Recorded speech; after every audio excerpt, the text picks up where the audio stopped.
What is up, fellas? We are back for another UFC predictions video. This time for UFC Fight Night, Sandhagen versus Nurmagomedov. We've got another good card this weekend, fellas. I'm pretty stoked for this one. We did pretty good on UFC 304. I think we went like 10-4. It was 10-4 or 11-3 on predictions, which is pretty good, I would say. Too bad nobody got recommended that video because YouTube doesn't like it when you say a bad word in the first 30 seconds of the video.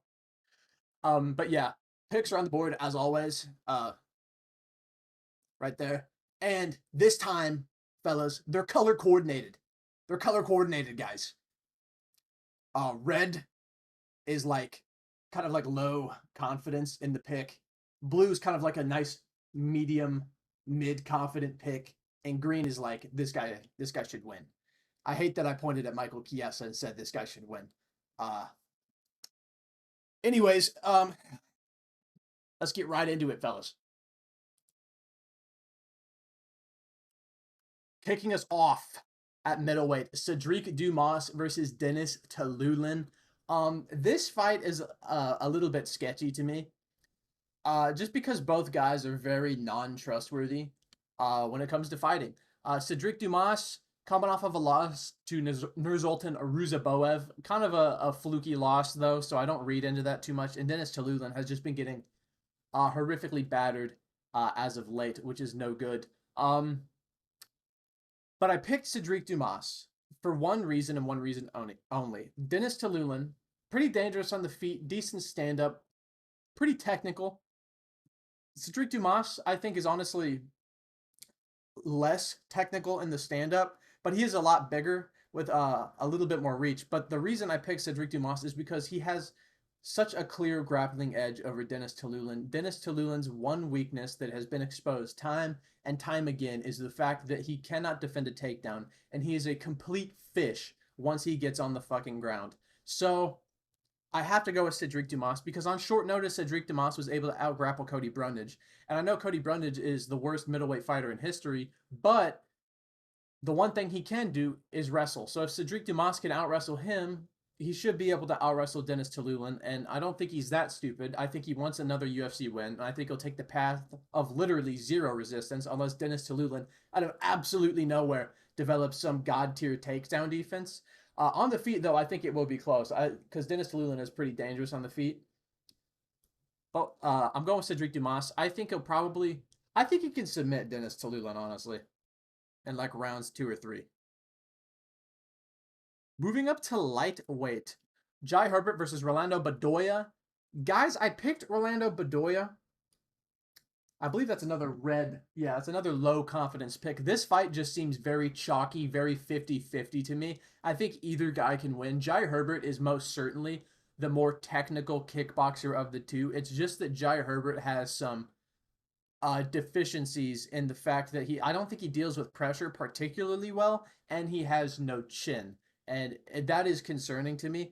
Rolando Bedoya, what he has shown in the UFC, not outrageously technical. He rolls with shots pretty well. He was able to do that really well against Chaos Williams, and he was able to do it pretty well against Sung Kanan as well. But what he has shown is that once he is in his range and he is having success, he's kind of like a snowball. And also, the man has a lead chin. He is going down to 155 for this fight, which honestly is kind of the reason I'm picking him because I kind of think it might give him a little bit of an edge here because Rolando Bedoya is a soft-bodied guy, not a ton of muscle on him. He looks pretty small at welterweight, honestly. And when he's fighting guys like Chaos Williams or especially Sung Kanan, who's just like a muscle-bound freak, you begin to realize like these guys aren't in the same weight class at all. So I think the cut to 155 might help Bedoya here, and I think he can probably crowd Jai Herbert's kicks and get in on the inside and land his hands. And I think if both of these guys are landing, I trust Bedoya's chin more than I trust Herbert's, even with a weight cut. But we'll see though. Jai Herbert is really technical and he is really quite good. That draw, I think it was a draw to Ludovic Klein, is aging pretty well. Ludovic's been looking really good lately. Um, so yeah, I'm gonna go with Rolando Bedoya here, but I could see Jai Herbert winning. But I'm going with the underdog. Moving up to women's strawweight, Victoria Dudakova versus Sam Hughes. Dudakova should win this fight. Sam Hughes is pretty terrible. She's pretty just mid outright everywhere. Dudakova, decent kickboxer, a lot younger, more reach. I think she's more technical on the feet. She can wrestle as well. She should win this fight. I know it's unranked women's MMA, and that logic doesn't really apply most of the time, but she should win this fight. Sam Hughes she's, I don't want to even say she's okay, but like, she's not, no, she's pretty bad. Victoria Dudikova should win this fight. If she doesn't, I'm disgusted with this sport, honestly. Victoria Dudikova, I think, is going to win it. She can finish too. I'm going to say Victoria Dudikova wins a decision here, maybe 29-28. That's what I think. Okay, moving up to lightweight, Garam Kutateledze versus Jordan Vucinic. That line can't be right. That line. I haven't looked at the I haven't looked at the lines for this fight. That line cannot be right. They on ESPN they have Guram Kutatelidze at plus 205. That can't. No. Anyways, I'm going with Guram Kutatelidze. This is a horrible matchup for Vucinic on short notice up a weight class. Guram's a huge, physical, powerful, technical, and fast lightweight. Vucinic is a very dangerous fighter. He's very good. He is very technical on the feet. He's very good on the ground. I just think that this is, I mean, out of like the nightmare matchups you're taking on short notice up a weight class, this is a little bit unfortunate. Now, maybe Vucinic can work his wrestling and get Kutateladze to the ground, but he's only going to be able to do that, I think, later on in the fight. I think early on, Garam's going to be too big, too physical. I think on the feet, man, I think he's going to be too powerful. Vucinic is pretty technical. He deals with shots pretty well, but I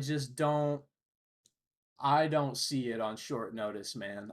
This is a hard guy to beat in general, let alone on short notice, let alone if it's not your natural weight class. I have to go with Garam here. I think he's just going to be too big, too powerful, too fast. Granted, Vucinic fought, I think it was 11 days ago, but that's tough. I'm going to go with Kutatelidze here. I think he could win a decision here. I also think he could get a TKO as well, honestly. I think Grom will probably win a decision here. Moving up to heavyweight, Shamil Gaziev versus Dante Mays. What a shit fight. Shamil Gaziev should win. Dante Mays can't grapple. It's about that simple. Dante Mays is honestly probably better in the stand-up, and he is bigger. He does loop his shots a little bit too much, but it's not like Shamil Gaziev is looking like fucking Floyd Mayweather out there with his technical boxing. He should be able to win this fight. He should be able to get Dante Mays to the ground. And I think once he gets Dante Mays to the ground, I do not see Dante Mays being able to get back to his feet. Yeah, and also Shamil Gaziev does have decent power. So does Dante Mays. But I think Gaziev has a little bit more power than Dante Mays. He should win this fight. If they were willing to line Shamil Gaziev as a favorite over Jairzinho Rozenstruik, he should beat Dante Mays, right, guys? Shamil Gaziev, I think he can TKO Dante Mays once it hits the floor, and I think he should be able to get Dante Mays to the floor because Mays' takedown defense is a little bit trash, in my opinion. Moving up to lightweight, Muhammad Yahya versus Cowboy Fernandez. Guys, I gotta go with Cowboy Fernandez here. Muhammad Yahya, debut in the UFC, lost to Trevor Peek in a pretty boring fight. Trevor Peek wasn't even fighting like Trevor Peek, and he was still able to just beat Muhammad Yahya by decision. Cowboy Fernandez in his UFC debut, I believe he fought Mark Dicase. Split decision loss to him, but I don't mind that all too much because I think Mark Dicase would easily beat Muhammad Yahya, probably honestly by finish. I think he could TKO Muhammad Yahya on the feet, Dicase I'm talking about, and I think he could easily take him down and win like a 30-27 decision. I think Cowboy Fernandez is just more technical. Outright, I'd say probably everywhere. I feel like he's just a better fighter than Muhammad Yahya, especially off of what we've seen. Muhammad Yahya in his regional career, he beats some guys that are like not. I mean, they're not like 0-10, like they're okay, but I don't like the loss to Trevor Peak. I like the more competitive fight with a better fighter and Mark Takasi for Calais Fernandez. I think he'll win this fight here. I think he'll probably win himself a decision win here over Muhammad Yahya, maybe 29-28. I could see a 30-27 though for Calais Fernandez here in this fight. I think he's just better. Moving up to light heavyweight, Alonzo Minifield versus Azamat Mirzakhanov. This fight's a little bit scary. I'm gonna go with Mirzakhanov here over Alonzo Minifield, just because I just think he's a little bit more disciplined on the feet than a Minifield is. Like I thought a Minifield had a good chance against Olberg, but he came out with the worst game plan of all time and got himself chinned in 10 seconds. Like he's very hit and miss when it comes to how he fights. And Mirzakhanov is pretty consistent in the way he fights. He's pretty methodical in the way he strikes. Big power. Both of these guys have big power, and that's why this fight is so sketchy. I think Mirzakhanov's a more technical striker. Um, I think he had a better performance against Dustin Jacoby than Alonzo Minifield did, in my opinion. Even though both guys dropped Jacoby, Mirzakhanov only really started losing the fight once he was injured. I can't remember what the injury was, but he was injured, and then Jacoby started putting him on him in the third round. Minifield was pretty much losing a technical kickboxing match the entire time, but he would catch Jacoby with like one big shot, and then that would steal him the round basically. I like Mirzakhanov as a southpaw against Minifield. I just think he's more disciplined, and I think Minifield will be more willing to walk onto something than Mirzakhanov will be. Granted, Mirzakhanov is giving up a pretty good couple inches of reach here, but I just think he'll find Minifield's chin before Minifield finds his. I also think Minifield is a little bit of a head case, and I think that loss to Olberg, it's either going to make him fight harder or it's going to make him a lot more passive. And in that, if he is passive and he does start fighting passively, I'll trust Mirzakhanov to put out more volume and win a decision that way. I honestly think this fight could go to a decision. I feel like this fight could be boring just because both guys are such dangerous strikers and they might respect each other a little too much. Um, but yeah, I'm going to go with Mirzakhanov here. Honestly, I do think this fight will go to a decision. I bet that sounds insane, but we'll see.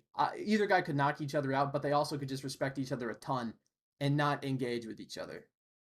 Moving up to the main card, guys, this is one of those fights that jumps out at you if you know ball. Joel Alvarez versus Elvis Brenner. Fellas, this could be sick. I'm going with Joel Alvarez here over Elvis Brenner, even though Elvis Brenner, he is a live underdog in every single fight. This dude will fight as long as he is even slightly conscious. This guy will fight all 3 rounds hard, and he has big power, pretty technical in the stand-up. Takedown defense is pretty good. His ability to scramble back to his feet is pretty good. You saw that in the Miktabik Orobai fight. He was able to get out of some pretty dangerous positions against Orobai, who I think is a really dangerous guy. The reason I'm going with Joel Alvarez here is, man, the physicality is just too much to ignore for me. 6'3", 5'10". That's insane. He's got 4.5 inches of reach, and I do think one thing about Elvis Brenner that makes me worried for him in this fight is that he can be cracked because of his style. He's a very just aggressive, brawly type of fighter, and he does get cracked. He got cracked by Garam. He got cracked by Orobai. I just think if Joel Alvarez hits you and drops you, that's it. I don't think he's going to be able to fight his way out. I think if Joel Alvarez latches up a submission, that's over. And I think on the feet, once Joel Alvarez hurts him, it just plays in my mind of Joel Alvarez when he just absolutely dismantled Thiago Moises and like I think it was like 2 minutes, just absolutely blasted him out of there. I can see that happening because once Joel Alvarez starts to find his timing and starts to gather momentum, he can really put it on you. And I just think Elvis Brenner might have a hard time closing the gap of the reach and the height here. And I think he could get caught by Joel Alvarez's straight punches here. I think Joel Alvarez will win this fight. Elvis Brenner, obviously, live underdog, really good fighter. I think Alvarez can win. I think he can hurt him. I think he can drop him. And if he drops him, I think he can submit him. And I think he can TKO him as well. I think he'll sub him. I think he'll hurt Brenner. I think he'll drop Brenner, and I think he'll follow him to the ground, and I think he can submit him there. Moving up to a women's strawweight, Mackenzie Dern versus Lupi Godinez. Guys, I'm going with Lupi Godinez. I will fade Mackenzie Dern every chance I get as a favorite. I just I just think Godinez, outside of doing something insanely stupid like shooting takedowns on Mackenzie Dern would be stupid, or stuffing her head into a guillotine, which would be stupid. I I think Lupi Godinez has good enough takedown defense to completely stop Mackenzie Dern, and I think she will make this fight a stand-up fight, and I think she is better at striking than Mackenzie Dern. I think she can take a shot better than Mackenzie Dern. Um, yeah, Mackenzie Dern, predominantly a grappler, losing to Amanda Lemos, kind of embarrassing after like 2 weekends ago, the main event, because Lemos has zero takedown defense. We knew that, but we didn't know how little the takedown defense was. It's zero. So not beating her and she was getting her down too. She was able to take down Lemos, but she couldn't finish her. Lupi Godinez, on the other hand, really close fight with Verna Jandiroba. Arguably, if you scored off of damage, you could have given her the fight, I think.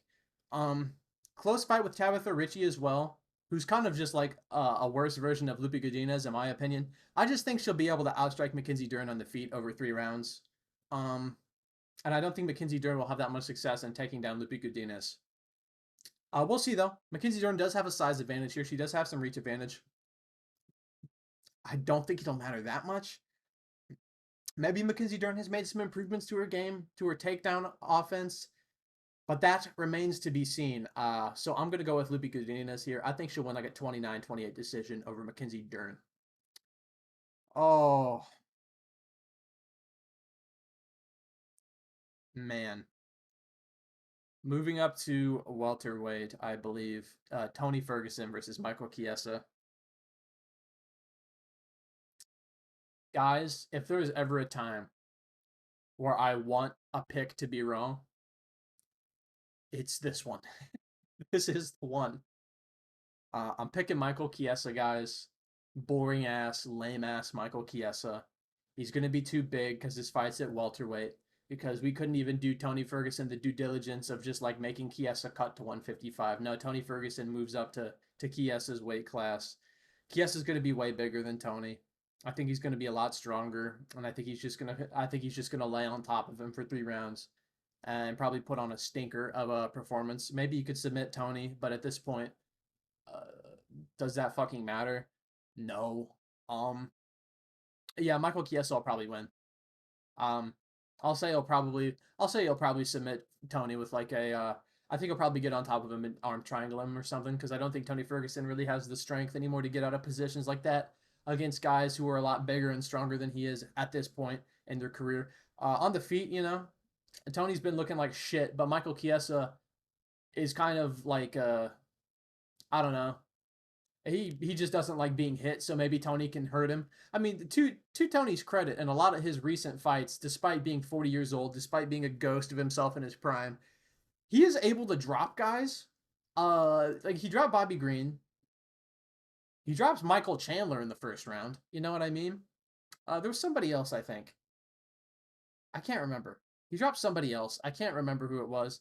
But then Patty Pimlet destroyed him. But hey, not a he looked better than Bobby did. But yeah, Michael Chiesa is going to beat Tony Ferguson, and uh, you know, it's going to ruin my weekend. Um, moving up to bantamweight, Marlon Vera versus Davison Figueiredo. Guys, I'm going with Davison Figueiredo here. I do think this is a pretty dangerous fight for him, just because Marlon Vera is dangerous on the feet and he packs a lot of power, and I'm still not confident in Figueiredo's chin at 135 or his striking defense all that much. But where I think Davison Figueiredo can win this fight is I just think Marlon Vera is just free takedowns for him, because Figueiredo's got pretty good entries and he's pretty heavy on top once he gets guys down. He's got really good jiu-jitsu. Vera does have good jiu-jitsu, I know, but he just doesn't use it ever. His wrestling isn't the best. He can be taken down pretty easily. Corey Sandhagen was able to do it, no problem at all. I think Davison Figueiredo can do it as well, especially seeing that he's been training hard. I think he can get Marlon Vera to the ground, and I think he can honestly finish him with a submission.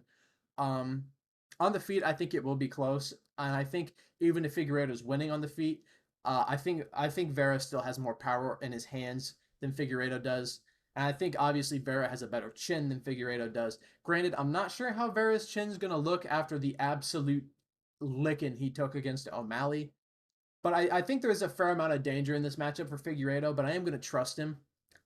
He's had a lot of championship experience. He's been through a lot of wars.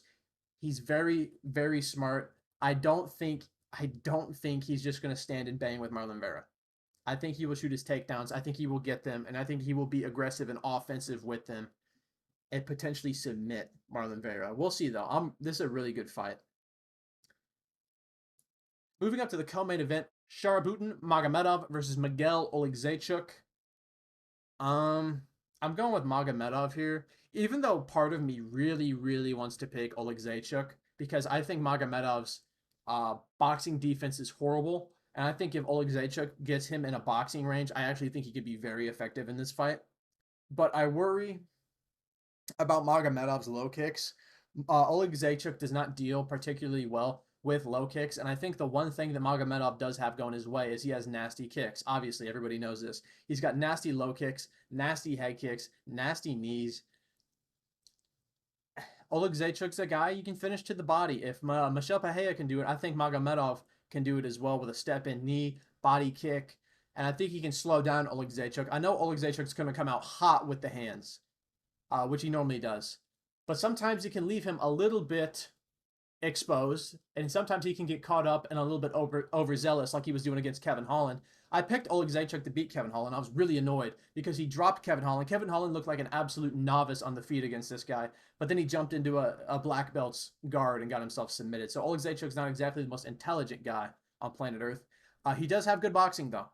He has a good chin, and he pushes a hard pace, but I just think Magomedov's leg kicks, body kicks, head kicks will be enough to keep Oleg Zaychuk off of him and slow down his pace. And if you fight Magomedov at his pace, he will win a striking matchup. Now, Oleg Zaychuk could shoot a takedown. That is possible. And he could probably get it because Magomedov, his takedown defense sucks. But I don't think he will. If he does, he's smart because he can win minutes if Oleg Zaychuk shoots a takedown. But I don't think he will. I want to pick Oleg Zaychuk as an underdog, but I'm just not going to. I just don't trust him. So I'm going to go with Magomedov here. I think he's going to win. I think he's going to win a decision against Oleg Zaychuk. Yeah. Moving up to the main event at bantamweight, Corey Sandhagen versus Umar Nurmagomedov. I'm picking Corey Sandhagen, guys, just off principle. Umar Nurmagomedov, I think he's good, but he has no business being in this fight, to be honest. He has no business being in the rankings. Like, it's just like he got ranked off of beating Raoni Barcelos, who was unranked at the time. Then he gets dropped by Bezkat Almakan. Granted, I think this guy is a pretty good and technical fighter, but this is a guy on your debut, and he jumps from number 15 to number 10 from beating an unranked guy in his debut. I don't respect him. I don't respect him. I've seen it's been the year of the Dagestani fraud check as far as I'm concerned, and I'm keeping the train going. I'm picking Corey Sandhagen. I think he's more technical on the feet. I think he's more dangerous on the feet than Umar. I don't think Umar has a very good chin at all. I don't think Umar likes being hit very much. The only problem I see for Corey is that he just gets outstrengthed by Umar. That's it. But over 5 rounds, like how is Umar going to perform for 5 rounds? Like this is a complete unknown. Like I've seen Corey Sandhagen go 5 rounds hard against Peter Yan on short notice. You know what I mean? Like I have to go with him. I have to. Just off principle. Will Umar probably win? Yeah. Will it make any sense? No.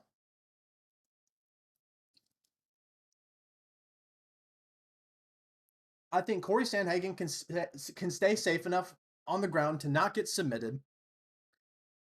He's very technical. I think his takedown defense is largely improved since the Aljamain Sterling fight. I think Corey Sandhagen offensively can throw up submissions and threaten Umar Nurmagomedov to maybe sweep and get back up to his feet, or maybe even finish. And I think on the feet, I think Corey Sandhagen is bigger. I think he does have more power than Umar. I don't give a fuck if you knocked out Haroni Barcelos. He's 40. And I just think Corey's going to be faster on the feet.